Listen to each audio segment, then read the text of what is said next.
the issue of budget padding and the trend of events from the last week on the issue of Abdul Mumini and the leadership of the House is a fact.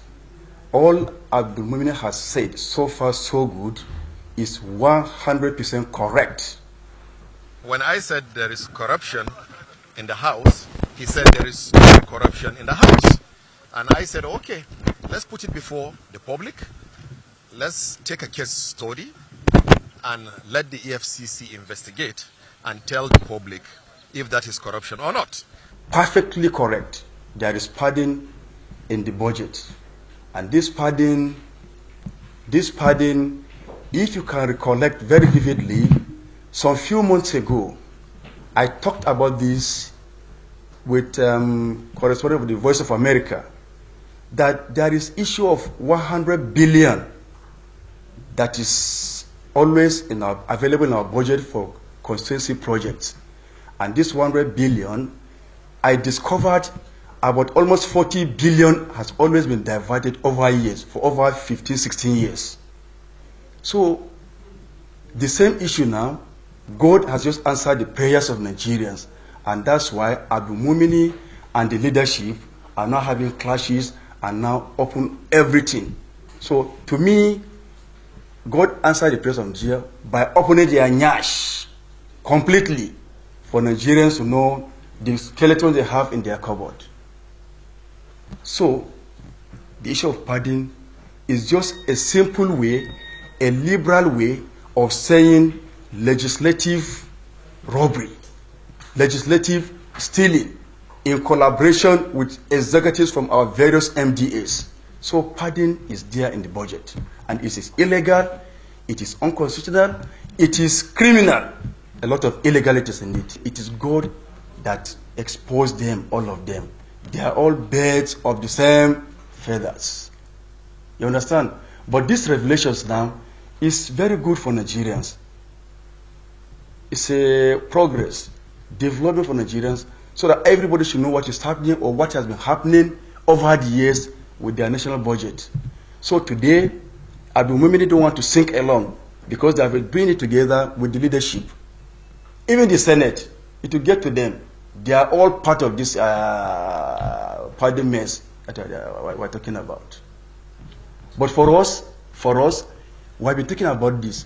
Some of us from the Transparency Group met with Yakubu Dogara even before the issue of budget presentation.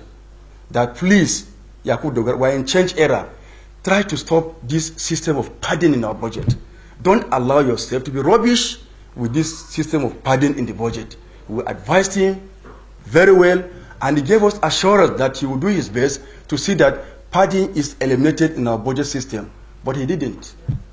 So we're also praying that even the political party of APC should not at least allow themselves to be rubbish with this. Because in the past, the PDP party are part of this padding.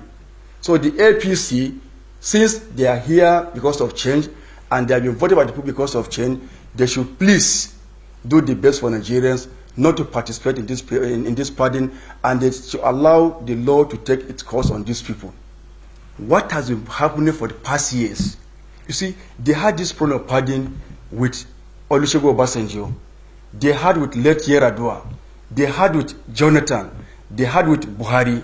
So what I'm telling you, what they normally do, they just insert these projects. Most of these projects not to see the light of the day. They will just connive, collaborate with the MDAs and contractors and siphon this money into their pockets. For instance, you can put 10 projects in your constituency, right? Out of these 20 or 10, only 2 may likely see the light of the day. The remaining 8 or 18 will be siphoned into their pockets in collaboration with the people in the MDAs and the contractors. So this is what has been happening over the years. He reacted because he was removed as the chairman of the appropriation. But even at that, he was not only because of that, because he didn't support the immunity process that the National Assembly leadership had announced him for. Which one that you want to do? I'm still coming under Don't mind. I'm not. He opposed them outrightly on the floor of the House. So from that time now, they started having issues. As a result of that, he was removed. And when he was removed, he said he should also bounce back because he have all their details. What Speaker says is untrue. What the spokesman of the House, and what is his name, Namdas, said, it's not a fact, it's a lie.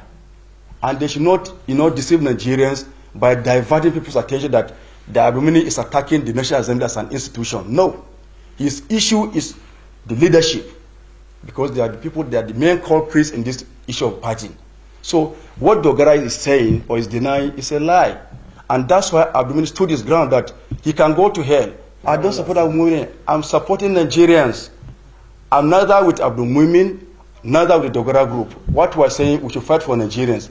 And this is the right time for Nigerians to rise up, wake up, and fight this issue of pardon in the National Assembly. If we don't do it now, we'll never get it right.